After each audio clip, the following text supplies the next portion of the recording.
Now, please, let me advise you. As a young man, as a young woman, grow large in your spirit. Grow very large.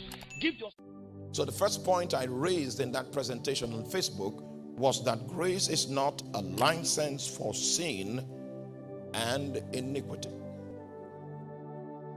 The example of grace is not Samson and Delilah. The example of grace is Joseph and Potiphar's wife. Because grace gives you energy, it gives you capacity to walk away from sin. The antidote that God created in order for us to have victory over sin is grace. So grace cannot be the reason for which you are playing games with iniquity. Because grace is the solution to that life of iniquity. Before grace showed up, you didn't have any authority over iniquity. Iniquity was your governor. But now that grace is available, and grace is so, iniquity, sin is so ancient that your will is not strong enough authority to decide that you walk away from it. You will need something more ancient than sin, and that is the grace of God. In fact, are you there with me? So the reason, the antidote for sin cannot become the reason for sin. So I had to explain that on Facebook. Are you there? Second thing I mentioned in my presentation is that, okay, this is the explanation I gave for the first point. I said grace cannot be the basis of doing the very things for which Christ died.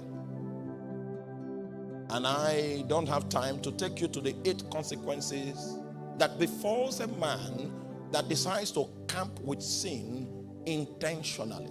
He's awake, he's aware, and he decides to camp with sin on the strength of a false knowledge that grace will abound. I don't want to go there. It will take us a long time to dispense that. Secondly, grace is not the basis for kingdom irresponsibility. The Bible says, seeing that we have received a kingdom which cannot be moved,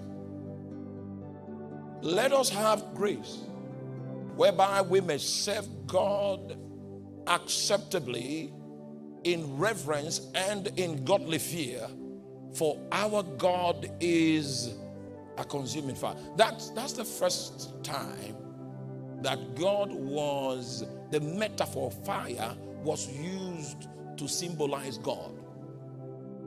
What's the meaning of that? You see, when you study the Bible, you need to be within the context. All right? Because truth does not exist in a vacuum. So the Bible says, seeing it is now obvious that we have received a kingdom that cannot be moved. What does that mean? It means if a requirement is set up in the heavens, it never changes. It will not change because you showed up. It will not change because your daughter showed up.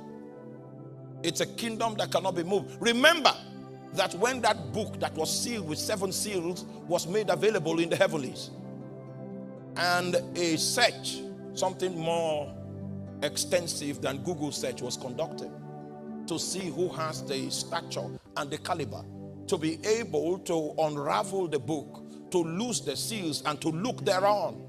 And when the search was completed, the Bible reveals that no man was found in heaven or in earth or even beneath the earth that had the capacity and the stature to unravel the seals and to look thereon. There was no one qualified, but the standard did not shift. That's how the kingdom is. It cannot be moved. God will not change just because you showed up and you are crying. It means you have not understood that you are the only variable. You are the one that can change.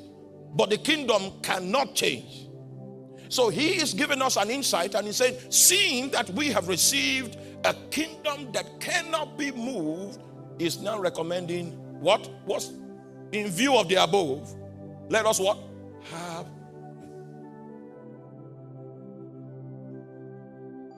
So the idea that grace makes you irresponsible, you are just looking for the next opportunity to sin, and then you are wrong. Sin has deceived you, because sin has the capacity to deceive.